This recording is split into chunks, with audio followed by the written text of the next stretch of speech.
बालगुन्हेगारांची वयोमर्यादा 18 वरून 16 वर्ष करण्याचा प्रस्ताव केंद्राकडे पाठवणार.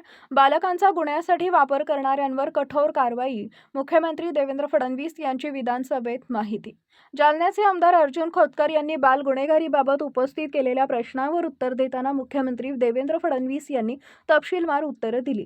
राज्यातील वाढत्या बालगुन्हेगारीच्या पार्श्वभूमीवर बालगुन्हेगारींसाठीची वयोमर्यादा 18 वरून 16 वर्ष करण्याचा प्रस्ताव केंद्र शासनाकडे पाठवण्यात येणार असल्याची माहिती मुख्यमंत्री देवेंद्र फडणवीस यांनी विधानसभेत दिली आहे. बालकांचा गुन्हेगारी व अंमली पदार्थांच्या वितरणासाठी वापर करणाऱ्यांवर संघटित गुन्हेगारीनुसार अधिक कठोर कारवाई करण्यासाठी कायद्यात बदल करण्याचा विचार सुरू असल्याचं त्यांनी सांगितलंय.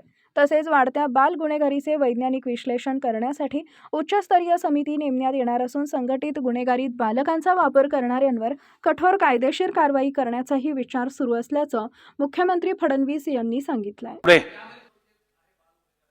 हे वय 16 करता येईल का माननीय मुख्यमंत्री मध्ये? हे वय 16 जर केलं ना अध्यक्ष माझा फार मोठा प्रश्न निघाल. नाही, याच्यामध्ये खरंय मुळामध्ये हा जो निर्णय आहे हा केंद्रीय स्तरावर करावा लागेल, आपल्या राज्याला करता येत नाही. पण आता काही केसेसमध्ये सर्वोच्च न्यायालयाने निर्णय दिल्यानंतर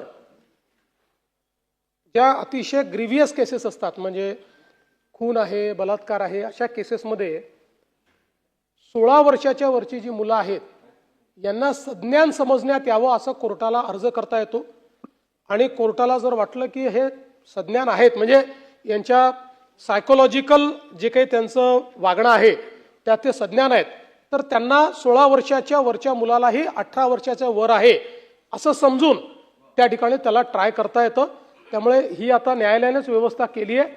तथापि केंद्र सरकारला देखील, म्हणजे ज्यावेळेस आता आमची माननीय गृहमंत्र्यांसोबत गृहमंत्र्यांची जी बैठक होईल त्यात हा मुद्दा मी निश्चित मांडेन.